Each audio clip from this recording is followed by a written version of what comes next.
मैंने ये 2018 में काम शुरू किया था नॉर्दर्न बाईपास में एक छोटे सा प्लॉट लेके। जिस मछली की नस्ल का आपने जिक्र किया उसकी डिमांड्स पाकिस्तान में क्या है, किस रेट पर वो फरोख्त की जाती है पाकिस्तान में? एक टैंक में हम 1000 मछलियाँ डाल रहे हैं तो हमें मिनिमम जो प्रोडक्शन मिलती है वो 800 से 1000 के दरमियान ही मिलती है। तो अगर हम 800 केजी भी प्रॉपर इसमें प्रोडक्शन लेते हैं तो हमारा एक अच्छा प्रॉफिट मार्जिन इसमें बनता है। यहाँ कितने टैंक बने हुए हैं, एक टैंक में मछलियों की कितनी तादाद है, कितने केजी एक टैंक से मछली तैयार होती है? यहाँ 10 टैंक बने हुए हैं और एक टैंक में जो है ना 1000 मछली है। अस्सलाम वालेकुम, GNN प्लस के साथ आपका मेज़बान आतिश शरीफ आपके कदम में हाजिर है। आप मेरे पीछे ये बड़े बड़े तालाब देख रहे होंगे और देखकर हैरान हो रहे होंगे ये तालाब किस चीज़ के। बेसिकली इस वक्त मैं मौजूद हूँ एक फ़िश फार्म के अंदर। फ़िश फार्मिंग क्या है, कैसे की जाती है, ये तमाम तर चीज़ें जानते हैं। अस्सलाम वालेकुम sir, thank you so much. मुझे ये बताइएगा कि फ़िश फार्मिंग क्या है, कैसे की जाती है, पाकिस्तान में इसकी क्या डिमांड्स? बेसिकली ये जो टेक्नोलॉजी है इसे कहते हैं बायोफ्लॉक फ़िश फार्मिंग। अच्छा, हम चूँकि फ़िश सप्लाई करते थे, मेरा इससे पहले जो बिज़नेस फ़िश सप्लाई का था, तो फ़िश की डिमांड बहुत थी। वियतनाम की एक फ़िश थी बंगासिस, तो वो वियतनाम से इंपोर्ट होती थी। यानी महीने में 10-15 कंटेनर आते थे जो कैटरिंग में, रेस्टोरेंट्स में, मैरिट होटल, पीसी, यानी सब जगहों पे बहुत ज़्यादा इसकी डिमांड आती थी हमारे पास। तो हमने देखा ये वियतनाम वाले किस्सा फार्मिंग करते हैं कि वो सब जगह एक्सपोर्ट भी कर रहे हैं, सऊदीया भी भेज रहे हैं, दुबई भी भेज रहे हैं, पाकिस्तान भी भेज रहे हैं। तो हमें पता चला कि भाई एक ऐसी टेक्नोलॉजी जो कम जगह में ज़्यादा फार्मिंग कर सकते हैं। तो हमने उसको थोड़ा सा अडॉप्ट किया, उस पर रिसर्च की। मैंने ये 2018 में काम शुरू किया था नॉर्दर्न बाईपास में एक छोटे सा प्लॉट लेके। तो मेरा जो फर्स्ट ट्रायल था बड़े बैड एक्सपीरियंस था क्योंकि काम आता नहीं था। जो चीज़ें यूट्यूब वगैरह पे, इंटरनेट पे अवेलेबल थी, उस पर जब हमने काम किया तो हमें कुछ अच्छा रिजल्ट नहीं मिला। फिर हमने इस पे प्रॉपर रिसर्च की, इस पे काम किया। मैंने 2-3 कंट्री से ट्रेनिंग ली है, इंडोनेशिया से, चाइना से और थाईलैंड से। फिर जाके जो है हम इसमें एक सक्सेसफुल तरीके से काम कर रहे हैं। अच्छा शौकत साहब, मुझे ये भी बताएगा कि ये फ़िश फार्मिंग का कारोबार जो है कितना मुनाफा बख्श है, और जिस मछली की नस्ल का आपने जिक्र किया उसकी डिमांड्स पाकिस्तान में क्या है, किस रेट पर वो फ़रोख्त की जाती है पाकिस्तान में? देखें, जैसे आपने जिक्र किया कि बायोफ्लॉक का यानी मतलब जो डिमांड है मछली की और ये इसमें कितना प्रॉफिट है, ये मैं बताता चलूँ कि एक टैंक में जो है वो तकरीबन 1000 मछलियाँ डाली जाती हैं। और जो हम मछली पाल रहे हैं वो वियतनाम की मछली है बंगासिस। इसकी जैसे मैंने आपको पहले बताया कि इंपोर्ट हम कराते हैं बाहर से। तो इंपोर्ट अब पहले तो सस्ती आती थी, डॉलर सस्ता था। अब चूँकि डॉलर महंगा हो गया है तो अब वही 10 किलो का कॉटन 15,000 का आ रहा था। यानी जो पहले 6,000-7,000 का मिलता था वो 15,000 का आ रहा है। अब हम जब खुद फार्मिंग कर रहे हैं तो हमें ये बेनिफिट हो रहा है कि हमें 1 केजी मछली जो है वो 200 रुपये में यहाँ पे तैयार हो रही है। सही, ठीक है। तो एक टैंक में हम 1000 मछलियाँ डाल रहे हैं तो हमें मिनिमम जो प्रोडक्शन मिलती है वो 800 से 1000 के दरमियान ही मिलती है। तो अगर हम 800 केजी भी प्रॉपर इसमें प्रोडक्शन लेते हैं तो हमारा एक अच्छा प्रॉफिट मार्जिन इसमें बनता है। मेरे यहाँ पे 3 फार्म है, एक नॉर्दर्न बाईपास पर है, एक गडाब में, और रिसेंटली अभी हमने रज़ाकाबाद में स्टार्ट किया है कि यहाँ पे ज़मीनें सस्ती हैं तो हमने। अच्छा सर, मुझे ये भी बताइएगा ये मछली की जो नस्ल है ये कितनी देर में तैयार होती है, इसको कितना टाइम पीरियड रिक्वायर्ड होता है, इसकी जो फीड है क्या वो इजीली पाकिस्तान में दस्तयाब है या फिर उसको बाहर से मंगवाना पड़ता है, उसके बाद जो है वो तैयार होती है मछली?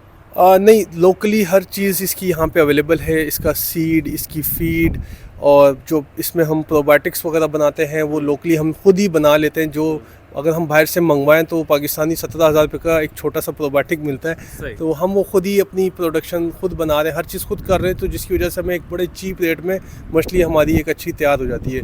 और जिसके मंडी में जो रेट हैं तकरीबन अगस्त से जब मंडी स्टार्ट हुई है, क्योंकि जून जुलाई तो मंडी बंद होती है, अगस्त में 480 से मंडी में रेट इसका स्टार्ट हुआ। और अभी इस टाइम पे हालांकि सर्दी थोड़ी थोड़ी स्टार्ट हुई है तो 580 रुपये किलो इसके रेट पहुँच गए।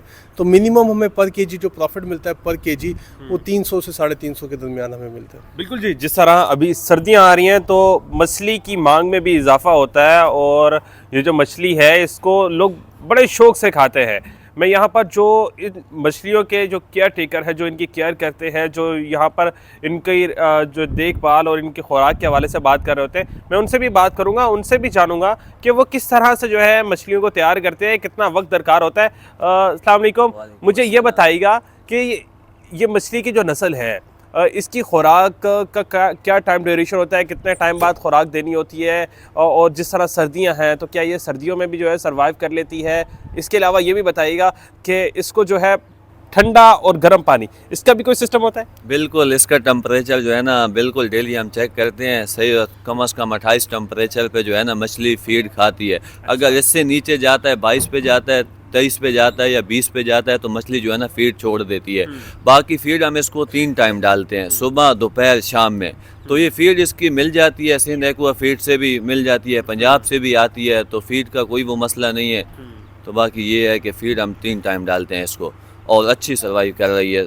तो 6 महीने में इंशाल्लाह जो है ना वज़न 1 kg से बढ़ाकर 1.5 kg आराम से हो जाता है। यानी कि ये वो मछली है जो गर्मियों में भी जो है इसका कारोबार जारी रहेगा और सर्दियों में भी जारी रहेगा। बिल्कुल ऐसा ही है। ये 6 महीने में निकल जाए तो साल में 2 दफ़ा ये निकल दिया, 6 महीने के बाद फिर 6 महीने के बाद, तो ये गर्मी और सर्दी में दोनों में चलता अच्छा, है। मैं आज जिस फॉर्म में मौजूद हैं यहाँ कितने टैंक बने हुए हैं? एक टैंक में मछलियों की कितनी तादाद है? कितने केजी एक टैंक से मछली तैयार होती है? यहाँ 10 टैंक बने हुए हैं और एक टैंक में जो है ना 1000 मछली है। तो ये समझो 1000 किलो एक टैंक में जो है ना तैयार हो रहा है। तो ये टोटल 10,000 मछली है, 10,000 kg। ठीक हो गया। अच्छा, मुझे ये भी बताइएगा, क्या सिर्फ यही स्पेसिफिक नस्ल की यहाँ मछलियाँ हैं या इसके अलावा भी जो है वो दीगर नस्ल की मछलियाँ रखने का प्लान है?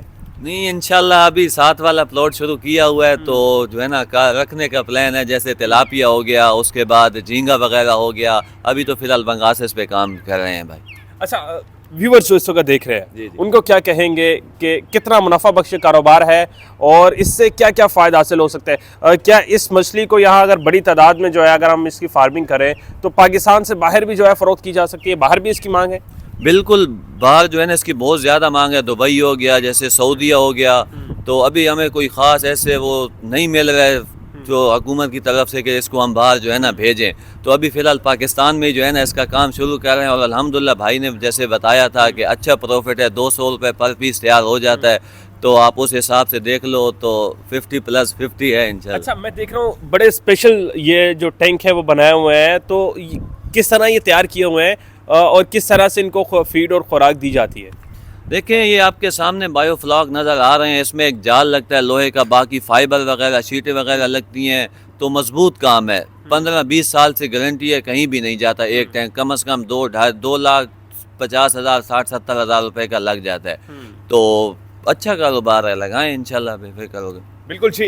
जिस तरह आज हमने आपको दिखाया कि फ़िश फार्मिंग किस तरह से की जाती है, फ़िश फार्मिंग कितना मुनाफा बख्श कारोबार है और पाकिस्तान में इसकी डिमांड कितनी ज़्यादा है और आप किस तरह फ़िश फार्मिंग के ज़रिए एक अच्छा सरमाया जो है वो हासिल कर सकते हैं। इसी स्टोरी अपने मेज़बान आतिश शरीफ को दीजिएगा इजाज़त। मिलते हैं किसी नई स्टोरी में, तब तक के लिए अल्लाह निगहबान।